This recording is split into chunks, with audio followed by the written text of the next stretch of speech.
Chief Minister Revant Reddy made a key announcement in the Assembly. He expressed the sincere gratitude to the Supreme Court bench. Revant Reddy said that the previous government has cheated the Madigas. He said that his government has heard strong arguments on SC classification. CM Revant Reddy said that classification will be implemented in Telangana before all other states in the country. He assured that classification will be implemented in the job notifications given at present. He said that he welcomes the Supreme Court ruling in favor of SC classification.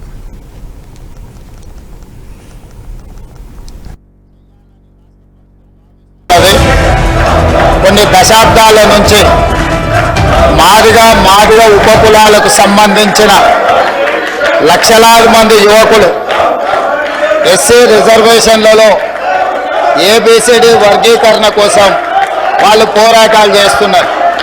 27 సంవత్సరాల నుంచి ఉమ్మడి రాష్ట్రంలో కానీ ప్రత్యేక తెలంగాణ రాష్ట్రంలో కానీ A B C D వర్గీకరణ మీద మాదిగ ఉపకులాల యువకులు పోరాటాలు చేయడం జరిగింది.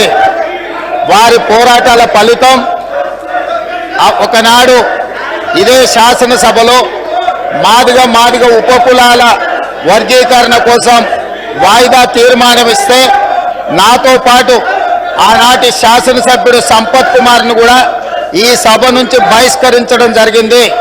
గత ప్రభుత్వం ఏబిసిడి వర్గీకరణ మీద కేంద్రానికి ప్రధానమంత్రికి విజ్ఞప్తి చేయడానికి అఖిల పక్షాన్ని తీసుకెళ్తామని చెప్పి తీసుకుపోకుండా మాదిగ సోదరులను మోసం చేయడం జరిగింది. కానీ డిసెంబర్ 3, 2023 నాడు ప్రజాప్రభుత్వం బాధ్యత తీసుకున్న తర్వాత తక్షణమే మా ఉప ముఖ్యమంత్రి గారి సూచన మేరకు మాజీ ఉప ముఖ్యమంత్రి ప్రస్తుత మంత్రి దామోదర్ రాజనరసింహ గారి నేతృత్వంలో మా శాసనసభ్యులందరినీ అడ్వకేట్ జనరల్ ని ఢిల్లీకి సుప్రీంకోర్టుకు పంపించి న్యాయ కోవిధులతోని చర్చించి సుప్రీంకోర్టులో బలమైన వాదనను తెలంగాణ రాష్ట్ర ప్రభుత్వం కాంగ్రెస్ ప్రభుత్వం వినిపించడంతో ఈనాడు సుప్రీంకోర్టు మాదిగ ఉపకులాల వర్గీకరణకు అనుకూలమైన తీర్పునివ్వడం జరిగింది. నేను మనస్ఫూర్తిగా సుప్రీంకోర్టు కాన్స్టిట్యూషనల్ బెంచ్కు రాజ్యాంగ ధర్మాసనానికి మనస్ఫూర్తిగా కృతజ్ఞతలు తెలియజేస్తున్నా. 7 మంది జడ్జిలలో 6 మంది జడ్జిలు రాష్ట్రాలకు ఏబిసిడి వర్గీకరణ చేయడానికి అనుమతి ఇచ్చింది. తెలంగాణ రాష్ట్ర ప్రభుత్వం తరఫున నేను స్పష్టమైన ప్రకటన చేస్తున్నా.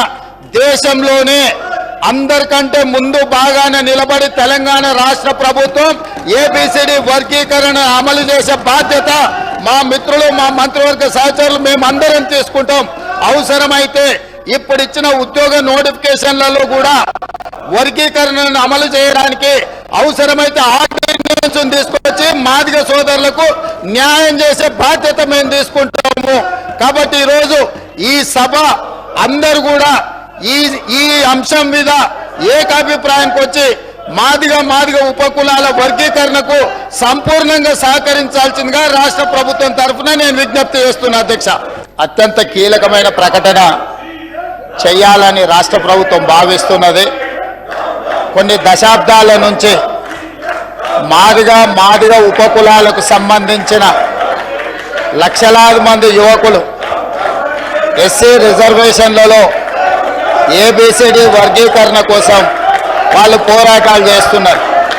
27 సంవత్సరాల నుంచి ఉమ్మడి రాష్ట్రంలో కానీ ప్రత్యేక తెలంగాణ రాష్ట్రంలో కానీ ఏబిసిడి వర్గీకరణ మీద మాదిగ ఉపకులాల యువకులు పోరాటాలు చేయడం జరిగింది. వారి పోరాటాల ఫలితం ఒకనాడు ఇదే శాసనసభలో మాదిగ ఉపకులాల వర్గీకరణ కోసం వాయిదా తీర్మానం ఇస్తే నాతో పాటు ఆనాటి శాసనసభ్యుడు సంపత్ కుమార్ను కూడా ఈ సభ నుంచి బహిష్కరించడం జరిగింది. గత ప్రభుత్వం ఏబిసిడి వర్గీకరణ మీద కేంద్రానికి ప్రధానమంత్రికి విజ్ఞప్తి చేయడానికి అఖిల పక్షాన్ని తీసుకెళ్తామని చెప్పి తీసుకుపోకుండా మాదిగ సోదరులను మోసం చేయడం జరిగింది.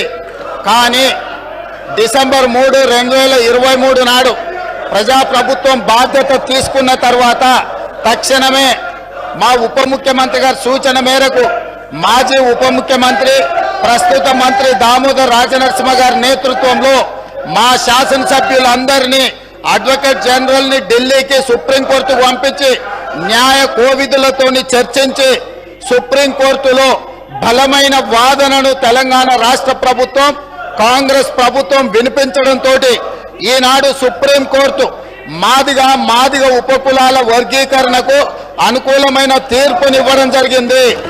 నేను మనస్ఫూర్తిగా సుప్రీంకోర్టు కాన్స్టిట్యూషనల్ బెంచ్కు రాజ్యాంగ ధర్మాసనానికి మనస్ఫూర్తిగా కృతజ్ఞతలు తెలియజేస్తున్నా. 7 మంది జడ్జిలలో 6 మంది జడ్జిలు